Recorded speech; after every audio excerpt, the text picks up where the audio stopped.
ధన్యవాదాలు అధ్యక్ష. ముందుగా నాకు మాట్లాడడానికి అవకాశం ఇచ్చినందుకు మీకు ధన్యవాదాలు.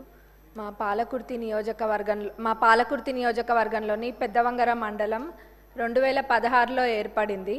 అది పేరుకి మండలం అయితే ఏర్పాటు చేసిండ్రు, కానీ అన్ని గవర్నమెంట్ ఆఫీసెస్ అన్నీ కూడా రెంటెడ్ బిల్డింగ్స్లోనే ఉన్నాయి.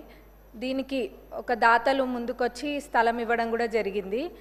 దాంట్లో ఎంఆర్ఓ ఆఫీస్ ఆల్రెడీ ప్రారంభించి 50% పనులు కూడా పూర్తయినాయి. మిగతా 50% పనులు ఏవైతే ఉన్నాయో దానికి 1 కోటి రూపాయలు అయితే ఆ బిల్డింగ్ సంపూర్ణంగా పూర్తవుతుంది.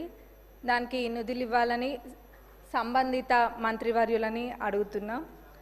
అట్లనే అదే స్థలంలో ఎంపీడీఓ ఆఫీస్ నిర్మించడానికి కూడా ప్లేస్ ఉంది, కాబట్టి దానికి కూడా శాంక్షన్ ఇవ్వాలి, ఆ నిధులు కూడా ఇవ్వాలి. అక్కడ పోలీస్ స్టేషన్కి కూడా స్థలం లేదు. పోలీస్ స్టేషన్ కూడా రెంటెడ్ బిల్డింగ్లోనే ఉంటుంది, కాబట్టి పోలీస్ స్టేషన్కి కూడా స్థలము మరియు నిధులు ఇవ్వాలని కోరుకుంటున్నా ఇన్ఛార్జ్ మినిస్టర్ గారిని, అట్లనే సంబంధిత మంత్రివర్యులని కూడా.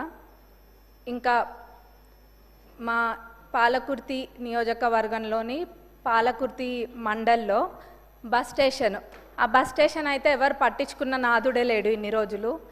మొన్న ఒక పెద్ద యాక్సిడెంట్ జరిగింది, బస్సు లారీ 2 కూడా ఢీకొన్నాయి. అయితే అక్కడ ఒక పాలకుర్తి సెంటర్ అని ఉంటుంది, ఆ సెంటర్లోనే బస్ స్టాండ్ అనేది యూజ్ చేయకుండా ప్రయాణికులు అందరూ కూడా అక్కడనే బస్ ఎక్కుతారు. ఎప్పుడు కూడా ఆ బస్ స్టేషన్ అనేది యూజ్ చేయలేదు. మన ప్రజాప్రభుత్వం అధికారంలోకి వచ్చినాక అక్కడికి వెళ్ళి అదంతా క్లీన్ చేయించి ఇక్కడ లేదు బస్ స్టేషన్ ఇక్కడనే వాడాలి, రోడ్ పైన ఉంటే ప్రమాదాలు జరుగుతాయని చెప్పి అక్కడ దాన్ని ఏదో అట్లా నడిపిస్తున్నాము. కానీ అక్కడ డెవలప్మెంట్ అనేది చాలా అవసరం. అది అసలు కూడా పరిస్థితి బాగాలేదు, శిథిలావస్థలో ఉన్నట్టుగా ఉంది. కానీ ఇప్పుడు ఏదో టెంపరీగా అయితే క్లీన్ చేసి పెయింటింగ్ అవన్నీ కూడా వేసిండ్రు. ఆ బస్ స్టేషన్ డెవలప్మెంట్కి నిధులు ఇవ్వాలని ట్రాన్స్పోర్ట్ మినిస్టర్ గారిని, ఇన్ఛార్జ్ మినిస్టర్ గారిని కూడా అడుగుతున్నా. అట్లనే అన్నిటికన్నా ముఖ్యంగా మా పాలకుర్తి నియోజకవర్గ ప్రజల చిరకాలపు కోరిక దేవాదుల కింద ఉన్న ఫేజ్ 3 ప్యాకేజ్ 6లోని పాలకుర్తి మరియు చెన్నూరు రిజర్వాయర్లది. దాని ద్వారా మొత్తము 77,890 ఎకరాలకి సాగునీరు అందియొచ్చు. ఇది ఎంత నిర్లక్ష్యానికి గురైందంటే గతంలో అసలు మొత్తము 20-30% పనులు కూడా 10 ఏళ్లలో ఎప్పుడు కూడా పూర్తి కాలేదు. నేను గతంలో కూడా అడిగితే మన ఇరిగేషన్ మినిస్టర్ గారు సానుకూలంగా స్పందించి రివైజ్డ్ ఎస్టిమేట్ వేపిస్తే మొత్తం ఒక 1015 కోట్ల దాకా రివైజ్డ్ ఎస్టిమేట్ కూడా వచ్చింది.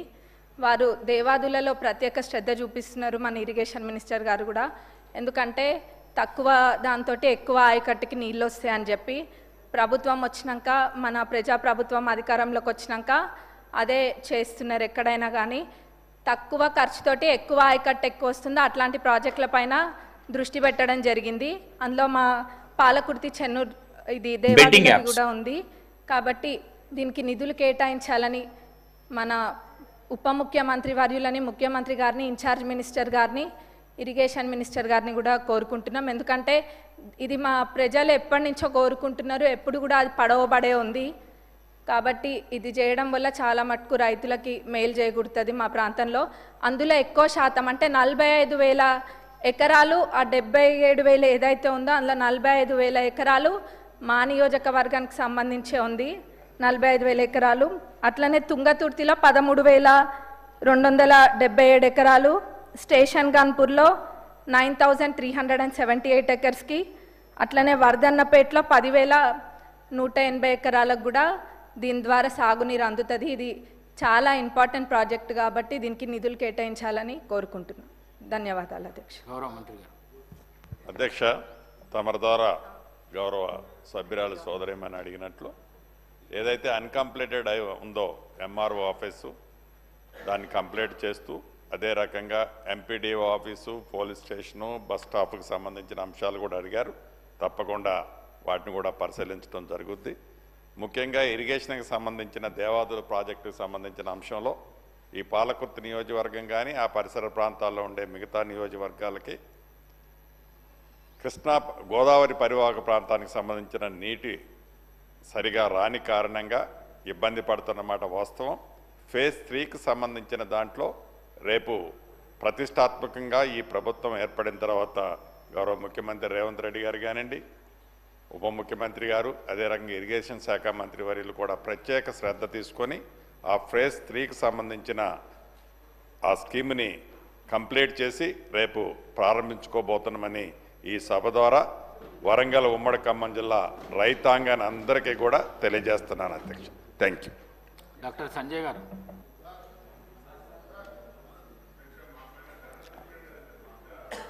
ధన్యవాదాలు అధ్యక్ష. ధన్యవాదాలు అధ్యక్ష. కొద్దిగా మీరు ఈ టైప్ చూడట్లేదు అసలు. ఫైనల్ ఇచ్చినందుకు థ్యాంక్ యూ అధ్యక్ష. రెండే ప్రశ్నలు అధ్యక్ష, స్ట్రైట్గా సూటిగా ప్రశ్న అధ్యక్ష. 15 నెలలైంది అధ్యక్ష. 15 నెలలైంది శాసనసభకు వచ్చి అధ్యక్ష. టీయూఎఫ్ఐడిసి అంతకుముందు కేసీఆర్ గారి ప్రభుత్వంలో నాకు 2 మున్సిపాలిటీలు ఉన్నాయి అధ్యక్ష. మెట్టుపల్లి రూరల్ కాన్స్టిట్యున్సీలో 2 మున్సిపాలిటీలు ఉన్న అతి తక్కువ కాన్స్టిట్యున్సీలో నా కాన్స్టిట్యున్సీ ఒకటి అధ్యక్ష. 2 కాన్స్టిట్యున్సీలకి 15 కోట్లు అప్పుడు శాంక్షన్ జరిగింది అధ్యక్ష. గత 15 నెలల నుంచి నా చెప్పులు అరిగినాయి అధ్యక్ష, షూస్ కూడా అరిగిపోయినాయి అధ్యక్ష. కానీ ఒక్క రూపాయి కూడా రిలీజ్ కాలేదు అధ్యక్ష.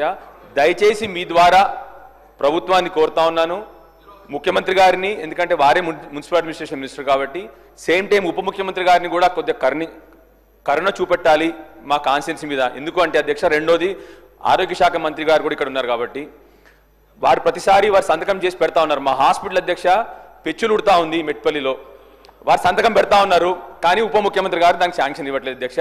దయచేసి హాస్పిటల్ చాలా క్లిష్ట పరిస్థితిలో ఉంది మెట్పల్లి అధ్యక్ష.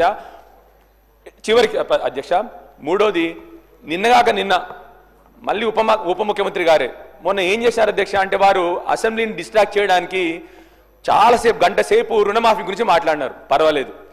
అయితే ఏం జరిగింది అధ్యక్ష అంటే, మా దగ్గర మొగిలిపేట అనే గ్రామం ఉంటుంది అధ్యక్ష. అక్కడ సడన్ గా రైతులందరూ అరే ఉప ముఖ్యమంత్రి గారి వాళ్ళేమో మొత్తం అంతా జరిగినది అని చెప్పేసి వారు చెప్పడం జరిగింది.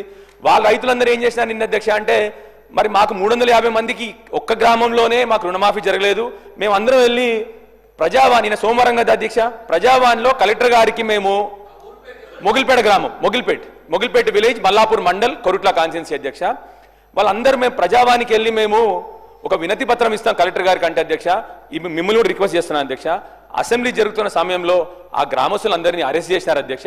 దయచేసి మీ ద్వారా రిక్వెస్ట్ ఏంటంటే అధ్యక్ష, అసెంబ్లీ జరుగుతున్నప్పుడు ఈ అరెస్ట్ల పర్వం ఎక్కువవుతా ఉంది. వాళ్ళు పాపం కలెక్టర్ దగ్గరే పోతామన్నారు, ప్రజావాణిలో కంప్లైంట్ చేస్తామన్నారు. ఎందుకంటే ఇక్కడ ఉప ముఖ్యమంత్రి గారు అందరికీ జరిగినదని చెప్పినారు కాబట్టి వారు అది డిసిషన్ తీసుకున్నారు అధ్యక్ష. చివరిగా అధ్యక్ష, ఇరిగేషన్ శాఖ మంత్రి గారు మా ఉత్తమ్ కుమార్ రెడ్డి గారికి కొన్ని చిన్న వర్క్స్ ఉన్నాయి అధ్యక్ష. నేను పెద్ద వర్క్లు అడగట్లేదు అధ్యక్ష. ఒక న్యాచురల్ బేరియర్ ఉంది అధ్యక్ష, రేగుంట మాటు కాలువ అంటాం అధ్యక్ష. అది ఏమైంది అధ్యక్ష అంటే, న్యాచురల్ బేరియర్ వాటర్ ఒక 2000 ఎకరాలకు పోద్ది అధ్యక్ష. అది గ్రాడ్యువల్ గా టైంతోని అది కొద్దిగా డిస్ట్రాయ్ అయింది అధ్యక్ష. దానికి మళ్ళీ మీరు ఒక 2 కోట్లు పెడితే బ్రహ్మాండంగా 2000 ఎకరాలకు నీళ్లు మా రేగుంటకు కానీ అక్కడ చివరిన వేంపల్లి గ్రామం కానీ 2000 ఎకరాలకి ఆయకట్టుకి మళ్ళీ నీరు వస్తుంది. కాబట్టి మిమ్మల్ని అడిగేది, మేము కోరేది చిన్న పనులే అధ్యక్ష. దయచేసి ఉప ముఖ్యమంత్రి గారిని మళ్ళీ ఒకసారి కోరుతాను, మా కాన్స్టిట్యున్సీ మీద కరుణించండి. చాలా వరకు 15 నెలల నుంచి అన్ని సగంగా పనులు అయినవి అన్ని కూడా ఆగిపోయి ఉన్నాయి. దయచేసి మిమ్మల్ని మళ్ళొకసారి రిక్వెస్ట్ చేస్తున్నాను, మా వర్క్స్ అన్ని కంప్లీట్ చేసేటట్టు మీరు ఈ వచ్చే బడ్జెట్లో అన్ని పెడతారని చెప్పి ఆశిస్తా ఉన్నాను అధ్యక్ష. థ్యాంక్ యూ అధ్యక్ష. గౌరవ మంత్రి గారు. అధ్యక్ష, గౌరవ శాసనసభ్యులు 4 విషయాల మీద మాట్లాడడం జరిగింది అధ్యక్ష.